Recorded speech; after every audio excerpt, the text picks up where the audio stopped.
Hello दोस्तों, हमने अपने पहले वीडियो में भारत के संविधान और भारत की राज्य व्यवस्था के विकास क्रम में historical background of Indian constitution को 1773 के रेगुलेटिंग एक्ट से लेकर 1853 के जो है चार्टर एक्ट तक उसका क्या क्या प्रोविज़न्स आए, समय के साथ क्या क्या चेंजेस हुए, उसके बारे में थोड़ा थोड़ा अध्ययन किया था।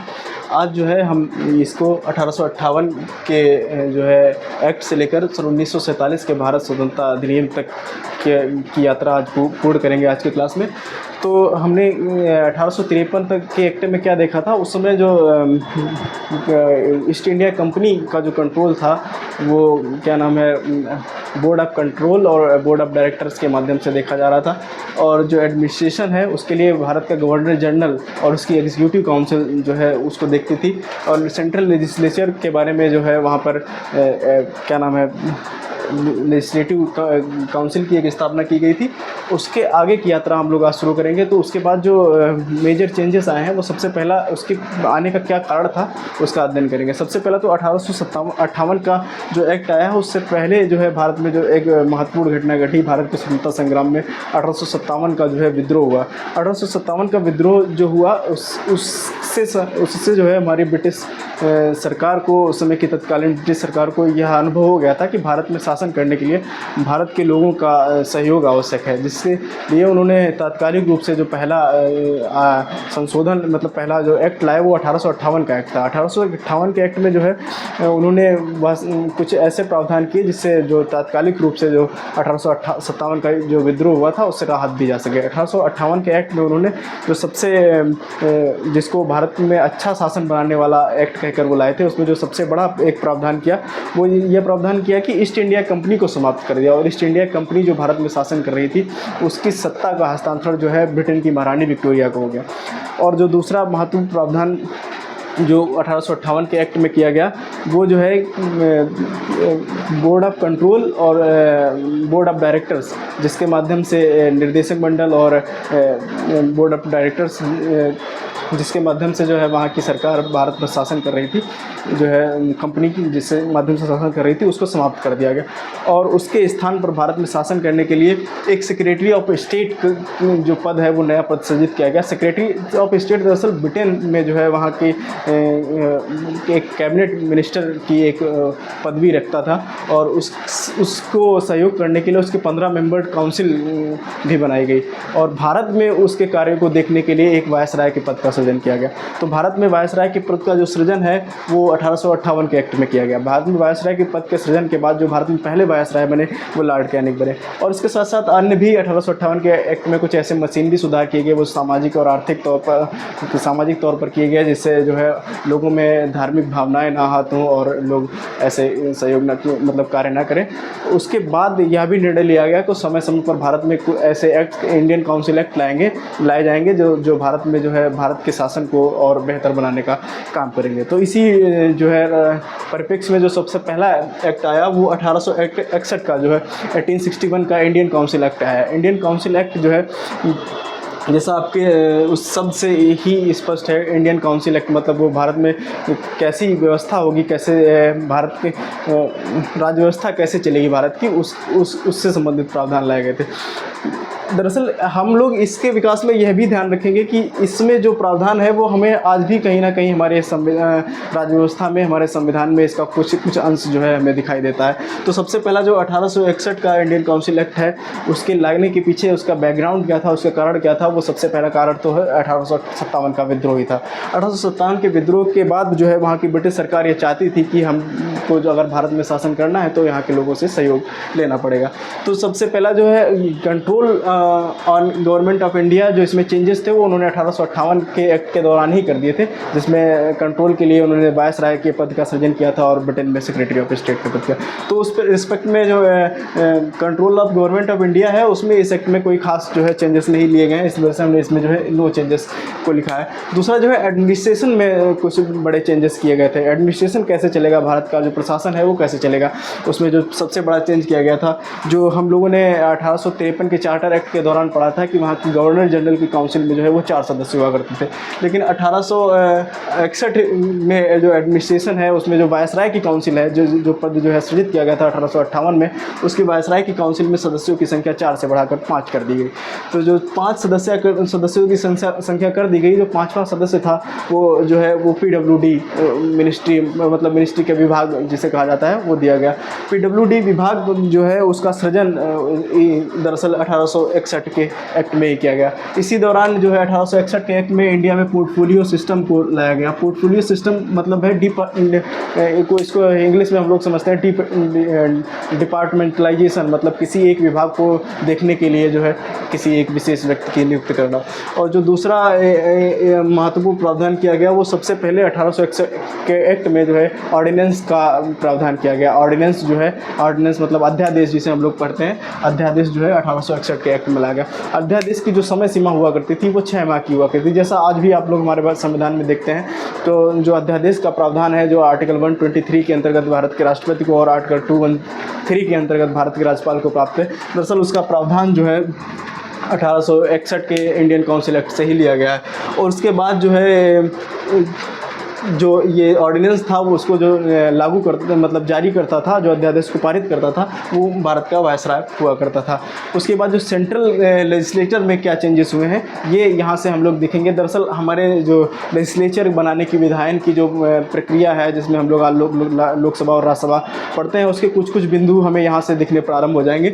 तो सबसे पहला जो है सेंट्रल लेजिस्लेचर में क्या चेंजेस हुए हैं, तो सबसे पहला एग्जीक्यूटिव काउंसिल जो हुआ करती थी, जो कार्यपालिका उस समय की होती थी, कार्य परिषद होती थी जिसको उस समय के कहते हैं, वो जो है वायसराय की अध्यक्षता में वर्क करती थी और जिसमें 6 मेंबर हुआ करते थे।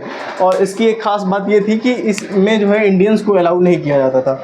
ये बहुत महत्वपूर्ण बात है कि जो महत्वपूर्ण कार्य होते थे अंग्रेज मतलब ब्रिटिश गवर्नमेंट ये चाहती थी उसमें भारत का हस्तक्षेप ना हो, इसलिए वो है इंडियंस को इसमें कोई जो है भागीदारी नहीं देती थी। दूसरा जो है एडिशनल मेंबर्स का प्रावधान किया गया। एडिशनल मेंबर्स जो है उसकी संख्या जो है 6 से 12 कर दी गई है। 6 से 12 मतलब 6 से 12 के बीच में एडिशनल मेंबर्स भारत की जो है उसमें हो सकते हैं सेंट्रल लेजिस्लेचर में। तो उसमें भी उसको 2 पार्ट में डिवाइड किया गया था, एक ऑफिशियल और नॉन ऑफिशियल। ऑफिशियल और नॉन ऑफिशियल का हम लोग जो है अंतर समझ लेते हैं। ऑफिशियल मेंबर वो होते थे जो ब्रिटिश की ईस्ट इंडिया कंपनी में किसी न किसी तरीके से किसी सरकारी कर्मचारी या फिर उनके मतलब ईस्ट इंडिया कंपनी के सदस्य रहे होते थे, वो जो है ऑफिशियल मेंबर्स के आते थे। और नॉन ऑफिशियल मेंबर्स जो है वो नॉमिनेट किए जाते थे वायसराय के द्वारा। जो है इसमें भी यह ध्यान रखा गया था ब्रिटेन की गवर्नमेंट में, जो मेजॉरिटी होगी, जो मेजॉरिटी मतलब जो बहुसंख्यता होगी, वो जो है ऑफिशियल मेंबर्स की होगी। और जो प्रोविंशियल उसमें जो है जो इसमें एडिशनल मेंबर्स को है इंडियंस को जो है अलाउ कर दिया गया था। प्रोविंशियल लेजिस्लेचर में जो चेंजेस हुए थे वो जो है 3 नई प्रोविंशियल लेजिस्लेचर्स का फॉर्मेशन किया गया था। प्रोविंशियल लेजिस्लेचर जैसे हम लोगों ने जो पहले लेक्चर में बात की थी, तो हमने कहा था कि जो 1773 से लेकर 1853 तक की यात्रा है वो एक केंद्रीकरण की यात्रा है, कि मतलब उसमें जो पावर है वो सेंट्रलाइज हो रही है। लेकिन 1858 के बाद की जो यात्रा है उसमें जो है डिसेंट्रलाइजेशन का प्रोसेस फिर से बढ़ता हुआ दिखाई देता है हमको। तो इसी वजह से हम 1861 के इंडियन काउंसिल एक्ट में देखते हैं कि जो है उसमें डिसेंट्रलाइजेशन जो है फिर से दिखाई दे रहा है। तो प्रोविंसेस में जो है फिर से प्रोविंशियल लेजिस्लेशन को रिवाइव किया गया है। रिवाइवल किया गया मतलब उनको पुनर्गठित किया गया। तो इसमें उन 2 जो बॉम्बे और मद्रास उस समय जो प्रोविंस हुआ करती थी, उनके अलावा 3 नई प्रोविंसेस मतलब प्रांतों का गठन किया गया था। उनमें से जो पहला प्रांत था 1862 में जो बनाया गया वो बंगाल था। और दूसरा प्रांत का जो गठन है, प्रोविंस का गठन है, जो नॉर्थ वेस्ट फ्रंटियर प्रोविंस है, जो 1866 में बनाया गया था। और पंजाब प्रोविंस जो है 1892 में बनाया गया था। तो हमने मोटे मोटे तौर पर देखा कि इंडियन काउंसिल एक्ट 1861 में जो बड़े बड़े चेंजेस हैं वो ये चेंजेस हैं। उसके बाद जो हमारा अगला एक्ट आता है वो है कि इंडियन काउंसिल एक्ट 1892 का जो इंडियन काउंसिल एक्ट है वो आता है। इसका जो है इसको पढ़ने से पहले हम जान लेंगे कि बैकग्राउंड में उस समय भारत में क्या घटनाएं घटित हो रही थी, जिसके लिए उनको जो है इंडियन काउंसिल एक्ट जो है 1892 लाना पड़ा। तो सबसे 1892 लाने के पीछे जो बैकग्राउंड में एक बहुत महत्वपूर्ण कारण था कि 1885 में भारत में जो है भारतीय राष्ट्रीय कांग्रेस की स्थापना हुई, जिसका जो मुख्य उद्देश्य था वह सरकार पर एक जो है सकारात्मक दबाव बनाकर जो है उस अपनी जो मांगे हैं वो मनवाना चाहता था, जिसके रिस्पेक्ट में जो है उन्होंने कुछ ऐसी मांगे की जिसका प्रभाव भी हमें इस पर दिखाई देता है। तो सबसे पहला जो control of government of India है उसमें कोई चेंजेस नहीं हुआ, जो वैसा चला आ रहा है जैसा 1858 में जो है इसका संबंध में प्रावधान किया गया था। 1858 में जो प्रावधान किया गया था वही प्रावधान जो है 1892 के एक्ट में जो है लागू रहा। जैसे सेक्रेटरी ऑफ काउंसिल और भारत में वायसराय जो है इस पर जो है कंट्रोल कर रहा था। दूसरा है एडमिनिस्ट्रेशन में भी कोई चेंजेस नहीं हुए हैं। एडमिनिस्ट्रेशन भी वायसराय और उसकी 5 मेंबर की जो है वायसराय काउंसिल जो है एडमिनिस्ट्रेटिव काउंसिल जो है वो करती थी। सेंट्रल लेजिस्लेचर में हमको जो है यहाँ पे कुछ चेंजेस दिख रहे हैं। सेंट्रल लेजिस्लेचर में चेंजेस इसलिए दिख रहे हैं क्योंकि हम जैसे उन्होंने जो है 1858 में ऐसा सोचा था कि हम प्रतिनिधित्व लोगों को बढ़ाएंगे, भारतीय लोगों का प्रतिनिधित्व बढ़ाएंगे, भारतीय लोगों को सहयोग लेंगे तभी यहाँ पर शासन कर पाएंगे। तो हम यहाँ देखते हैं कि जो इससे पहले जो एक्ट आया था 1861 का, उसकी तुलना में यहाँ पर हमको जो है प्रतिनिधित्व थोड़ा सा अधिक दिखाई दे रहा है। तो सबसे पहले जो है एग्जीक्यूटिव काउंसिल तो पहले की तरह ही है, वायसराय और उसके 6 मेंबर्ड बॉडी, और दूसरी जो एडिशनल मेंबर है उसकी संख्या जो है 6 से 12 को बढ़ाकर 10 से 16 के बीच में कर दिया गया। 10 से 16 के बीच में जो मेंबर्स होते थे उसमें 6 मेंबर जो है वो ऑफिशियल मेंबर्स होते थे और 10 मेंबर नॉन ऑफिशियल मेंबर होते थे। तो हमने यहाँ पर जो मेजर चेंज देखा है वो जो यहाँ पे मेजॉरिटी जो हुआ करती थी इससे पहले एक्ट में वो ऑफिशियल मेंबर्स हुआ करती थी, लेकिन 1892 के एक्ट में जो मेजॉरिटी है वो जो है नॉन ऑफिशियल्स की हो गई थी, जिसमें जो है भारतीयों का जो है इंडियन जो है उस एडिशनल उसमें मेंबर बन सकते थे जो है। उसके बाद जो इम्पोर्टेंट इसमें बात हमको ये है कि इसमें से जो 10 मेंबर थे उसमें किसका जो है प्रतिनिधित्व था, हम लोग उसके बारे में भी देखेंगे। जो 5 मेंबर्स हैं वो वायसराय के द्वारा नॉमिनेट किए जाते थे नॉन ऑफिशियल्स में, और 4 मेंबर जो है वो प्रोविंशियल जो असेंबली हुआ करती थी उनसे चुन के आते थे। जो हमने इससे पहले अध्ययन किया, जो हमारी 5 प्रोविंशियल लेजिस्लेचर्स बने थे, जो 5 प्रोविंशियल काउंसिल्स हुआ करती थी, उनसे ये 4 सदस्य चुने जाते थे। और जो एक से जो है वो चैम्बर ऑफ कॉमर्स से जो है व्यापार मंडल हुआ करता था उस समय का, चैम्बर ऑफ कॉमर्स, उससे चुना जाता था। इसमें और कुछ प्रावधान ये किए गए थे कि फाइनेंशियल डिस्कशन, जिसको जो है इससे पहले के एक्ट में अलाउ नहीं किया गया था, जो 1892 के एक्ट में फाइनेंशियल मुद्दों पर डिस्कशन को जो है वो अलाउ कर दिया गया। लेकिन ये जो इसमें एक काम जो मांग की गई थी उस समय की इंडियन नेशनल कांग्रेस के द्वारा कि भारत में उसमें जो है सप्लीमेंट्री क्वेश्चन जो है वो पूछने का मौका दिया जाए, सप्लीमेंट्री क्वेश्चन जो है उसको जो है अलाउ नहीं किया गया। और उसके बाद जो प्रोविंशियल लेजिस्लेचर में चेंजेस किए गए हैं वो एडिशनल मेंबर्स जो है प्रोविंशियल लेजिस्लेचर में बढ़ाए गए थे इसी एक्ट में। इसके संबंध में और कोई खास जो है इंपॉर्टेंट पॉइंट हमें इसमें दिखाई नहीं देता है। उसके बाद जो हम जो इंपॉर्टेंट एक्ट पढ़ेंगे जिसके बारे में आप लोग बहुत अच्छे से जानते होंगे, वो इंडिया काउंसिल एक्ट जो है, इंडियन काउंसिल एक्ट 1909 का है, जिससे हिंदुस्तान में सांप्रदायिकता का जनक कहा जाता है। मिंटे मार्ले के नाम से भी आप लोग इस एक्ट को जानते हैं। मिंटे मार्ले एक्ट इसको इसलिए कहते हैं क्योंकि हमने देखा कि इस समय भारत में जो शासन कर रहे थे वो ब्रिटेन में बैठा हुआ भारत का सचिव और भारत में वायसराय कर रहे थे। तो इसमें जो लॉर्ड मिंटो है वो वहाँ के जो भारत के सचिव हुआ करते थे, जो ब्रिटेन में बैठे होते थे, वो और मार्ले जो हैं वो भारत में वायसराय हुआ करते थे। जो है उन्हीं की अनुशंसा पर, उन्हीं के समय में जो है ये एक काउंसिल एक्ट लाया गया, इंडियन काउंसिल एक्ट। इसलिए इसको जो है इंडियन काउंसिल एक्ट जो है 1909 कहा जाता है। तो इसमें जो है सबसे इम्पॉर्टेंट पार्ट, इसके बैकग्राउंड में क्या हुआ उसको भी हम लोग देखते हैं। इस समय जो है ब्रिटेन में जो है लिबरल पार्टी जो है ब्रिटेन में वो सत्ता में आई थी और जो है मुस्लिम लीग की स्थापना हुई थी। मुस्लिम लीग की स्थापना, ये बैकग्राउंड बताना इसलिए आवश्यक हो जाता है क्योंकि इसका जो मुस्लिम लीग का जो गठित होने का जो प्रभाव है वो हमको इसके जो है कम्युनल रिप्रेजेंटेशन, जिसको हम लोग कहते हैं सांप्रदायिक प्रतिनिधित्व, उसमें दिखाई देता है।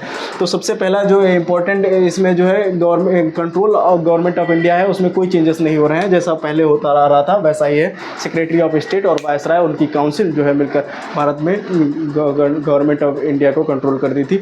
दूसरा जो एडमिनिस्ट्रेशन में वो चेंज हुआ है कि अब से पहले हम लोग देखते थे कि वायसराय और उसकी जो 6 मेंबर काउंसिल हुआ करती थी उसमें 6 मेंबर काउंसिल उसमें जो है किसी भारतीय को प्रतिनिधित्व नहीं दिया जाता था। लेकिन पहली बार इस एक्ट में 1900 एक्ट में हम देखते हैं 1909 के एक्ट में कि एक इंडियंस को वायसराय की एग्जीक्यूटिव काउंसिल में जो है प्रतिनिधित्व दिया गया है।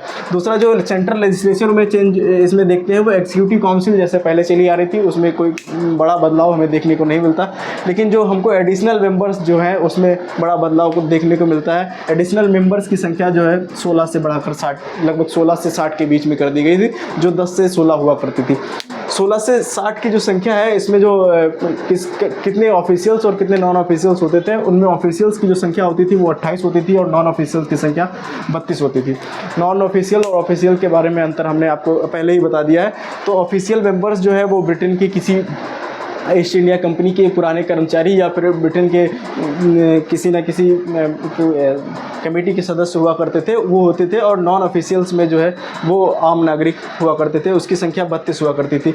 तो इसमें जो है जो 32 मेंबर्स जो नॉन ऑफिशियल्स हुआ करते थे इसमें कहाँ से लोग चुन के आते थे, हम इसके बारे में भी जो डिवीज़न हम लोग देख लेते हैं। जो 5 मेंबर्स होते हैं वो वायसराय के द्वारा नॉमिनेट किए जाते हैं, और दूसरा जो है 13 मेंबर्स जो हैं वो भारत के विभिन्न जो उसमें लोग रहते थे उसका प्रतिनिधित्व करते थे।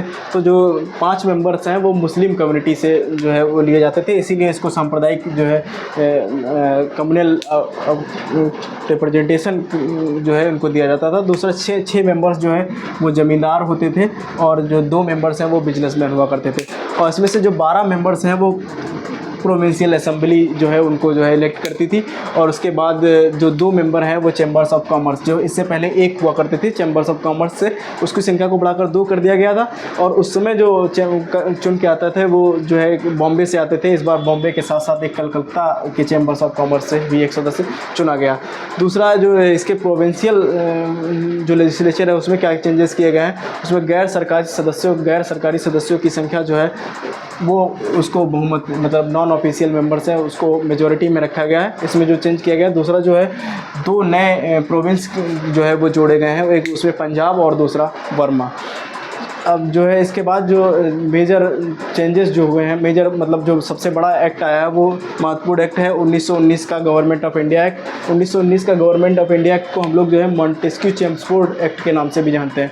उस समय इसमें भी वैसे ही मॉन्टेस्क्यू जो है उस समय भारत के सचिव और चेम्सफोर्ड उसमें भारत के वायसराय हुआ करते थे। इसमें जो है सबसे बड़ा प्रावधान जो है 1919 के एक्ट का जो हम लोगों को याद करने लायक है वो ये है कि इसमें जो सब्जेक्ट हैं जो किस पे प्रोविंस का रूल बनाएगा, किस पे जो प्रांत है वो कानून बनाएगा, और किस पे जो है केंद्रीय लेजिस्लेचर है वो कानून बनाएगी, उसको जो है 2 भागों में बांटा गया, केंद्रीय और प्रांतीय सूचियों में विभाजित किया गया। दूसरा इसमें जो है इसके पीछे के बैकग्राउंड क्या है, इसको लाने के क्या कारण है, उसमें जो है फर्स्ट वर्ल्ड वार है और जॉइंट सेशन 1916 का हम लोगों को याद होगा जो लखनऊ में हुआ था। 1916 का जो जॉइंट सेशन है उसमें मुस्लिम लीग और कांग्रेस एक साथ जो है लखनऊ सेशन में दिखाई देती है, तो उसका भी प्रभाव हमको थोड़ा इस पर दिखाई देता है। जो इसमें control of government of India है उसमें चेंजेस जो है दिखाई देते हैं। 1858 के एक्ट के बाद जो सबसे मेजर चेंज कंट्रोल में दिखाई देता है वो 1919 के एक्ट में दिखाई देता है। 1919 के एक्ट में सेक्रेटरी ऑफ स्टेट के जो पॉलिटिकल और एडमिनिस्ट्रेटिव रोल्स मैटर्स को देखता था, उसके अलावा हाई कमीशन ऑफ इंडिया की जो है वो हाई कमीशन ऑफ इंडिया की स्थापना भी की गई थी, और ये जो है एजेंसी के भारत में एजेंशियल वर्क जो है उनको देखा करता था।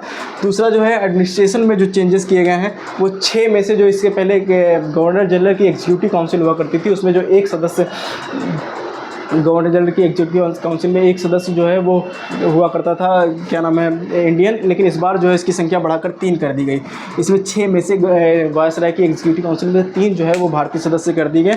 इसमें एक जो एक्सेप्शन था वो कमांडर चीफ का जो पद हुआ करता था जो उन 6 मेंबर्स में हुआ करता था उसको भारत के लोगों को नहीं दिया गया था, वो कोई ब्रिटिश नागरिक ही बन सकता था। सेंट्रल लेजिस्लेचर में जो इसमें मेजर चेंजेस आए हैं वो सबसे पहला ये है कि सेंट्रल लेवल पर द्विसदनीय व्यवस्था की गई थी। जैसे आजकल हम लोग जो है है भारतीय संविधान में जो है द्विसदनीय व्यवस्था लोकसभा और राज्यसभा को देखते हैं, तो जो इसका पहला प्रावधान है हमको वो 1919 के इंडिया काउंसिल एक्ट में दिखाई देता है। इंडियन काउंसिल एक्ट 1919 में बाइकैमरलिज्म मतलब द्विसदनीयता का पहली बार प्रावधान दिखाई देता है।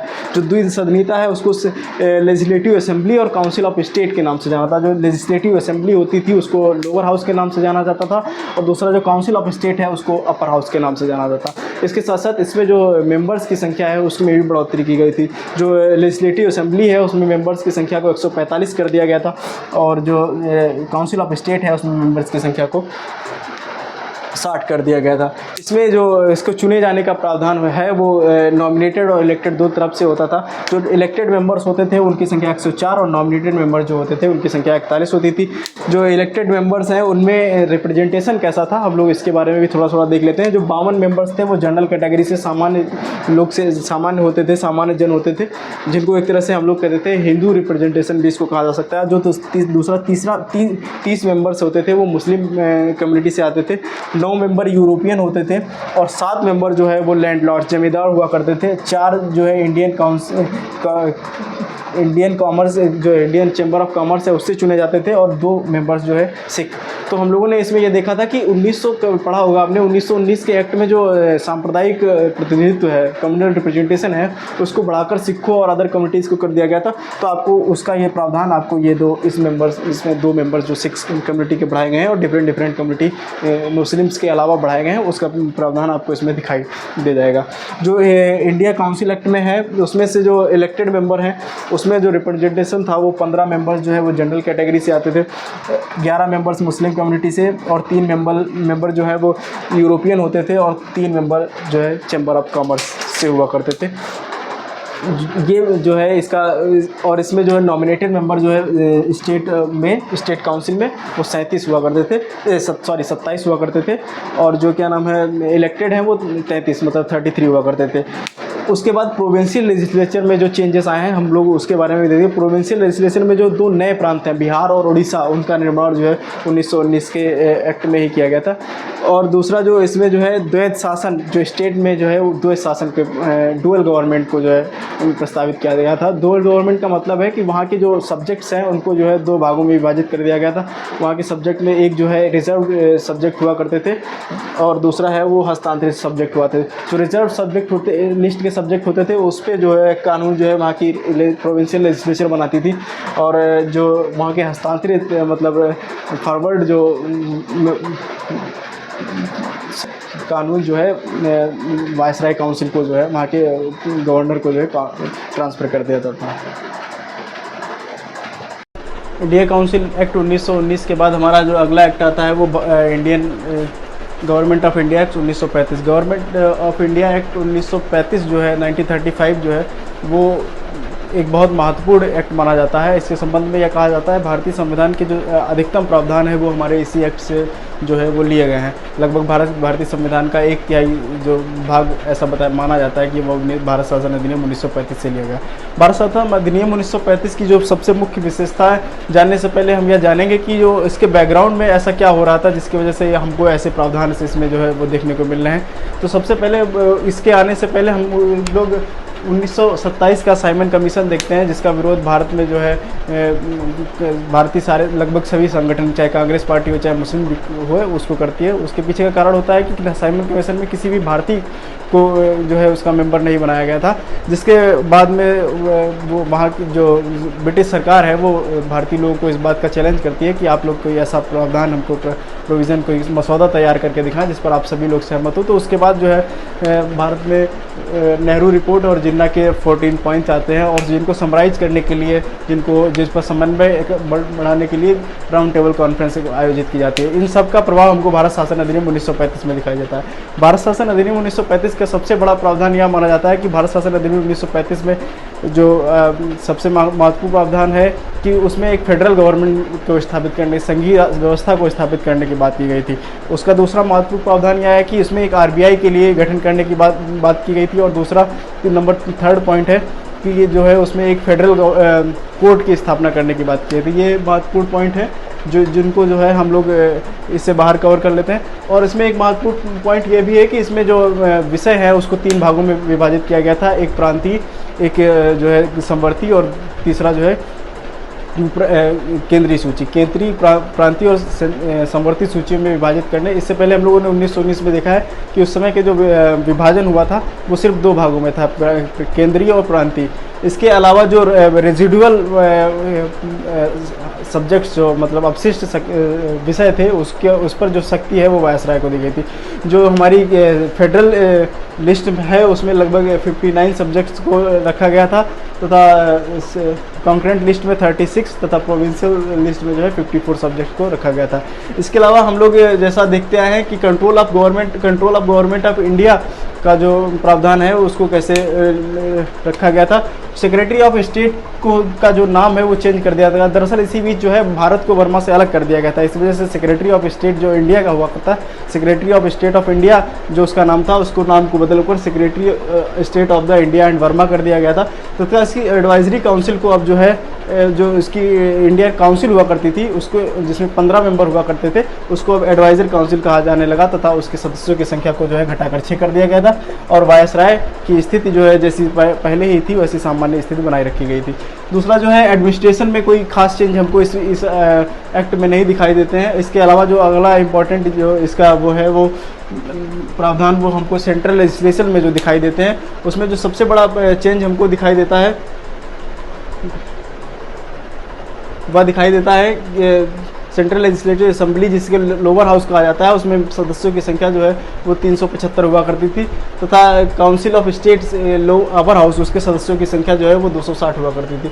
जो लेजिस्लेटिव असेंबली जो लोअर हाउस था उसके सदस्यों, दरअसल इस अधिनियम की सबसे महत्वपूर्ण बात यह भी है कि इसमें जो अब तक की जो ब्रिटिश इंडिया हुआ करता था उसी के लोगों को प्रतिनिधित्व किया जाता है। यह पहला अधिनियम है जिसमें जो है प्रिंसली स्टेट्स को भी इस अधिनियम में शामिल किया गया था, तथा उसमें उनको जो है लोअर हाउस में उनके 125 सदस्यों को जो है सदस्यता प्रदान की गई थी, तथा ब्रिटिश इंडिया को जो है लगभग 250 सीटें लोअर हाउस में प्रदान की गई थी। और जो काउंसिल ऑफ स्टेट हुआ करती थी, जिसे उस समय का अपर हाउस कहा जाता था, उसकी सीटें जो है 260 निर्धारित की गई थी, जिसमें प्रिंसली स्टेट को 104 सीटें तथा जो है ब्रिटिश इंडिया को 156 सीटें दी गई थी।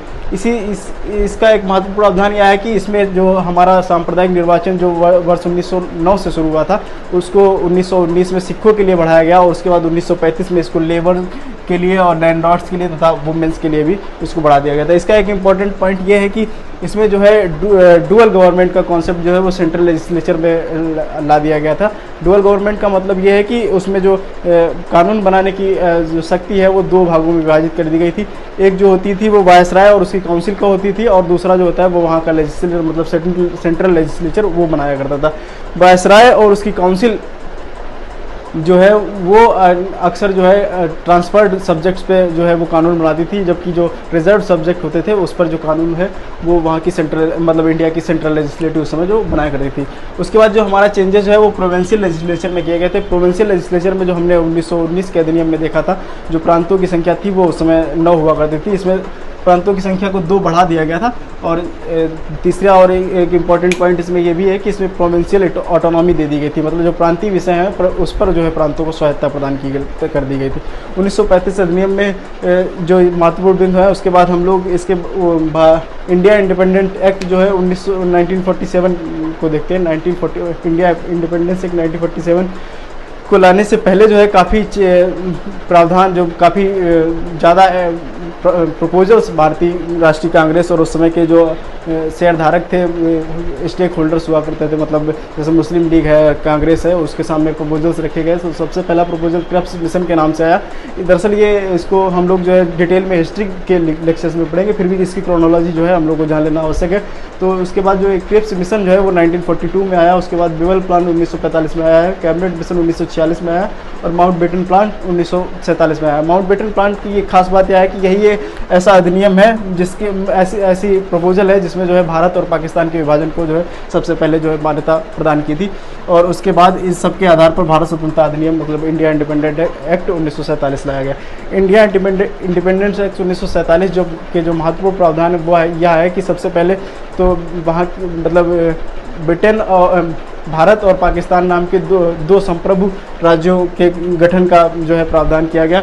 दूसरा जो है वायसराय के पद को समाप्त करके दोनों राज्यों के लिए, दोनों देशों भारत और पाकिस्तान के लिए एक एक गवर्नर जनरल के पद को समाप्त करके दोनों राज्यों के लिए, दोनों देशों भारत और पाकिस्तान के लिए एक एक गवर्नर जनरल के पद का सृजन किया गया। और दूसरा है भारत के सचिव के पद को समाप्त कर दिया गया तथा उसकी सारी शक्तियों को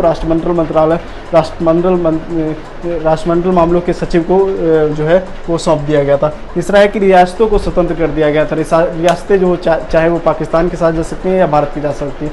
ऐसा आप लोगों ने काफ़ी पढ़ा होगा कि भारत के सरदार वल्लभ भाई पटेल ने लगभग 500 से अधिक रियासतों को जो है वो भारत में शामिल कराने में महत्वपूर्ण भूमिका निभाई थी। और जो अंतिम और आखिरी बिंदु है वो शाही राज्य के जो वहाँ का राजा होता था उसको भारत के सम्राट की पदवी से जो है उसको हटा दिया गया था। और इस सब के साथ जो है हमारा आज का जो लेक्चर है वो कंप्लीट होता है। आज हमने जो है 1858 से लेकर 1947 तक की यात्रा की। अब हम लोग जो है अपने नेक्स्ट वीडियो में भारत के संविधान को कैसे निर्मित किया गया उसके प्रोविजन को देखेंगे। धन्यवाद।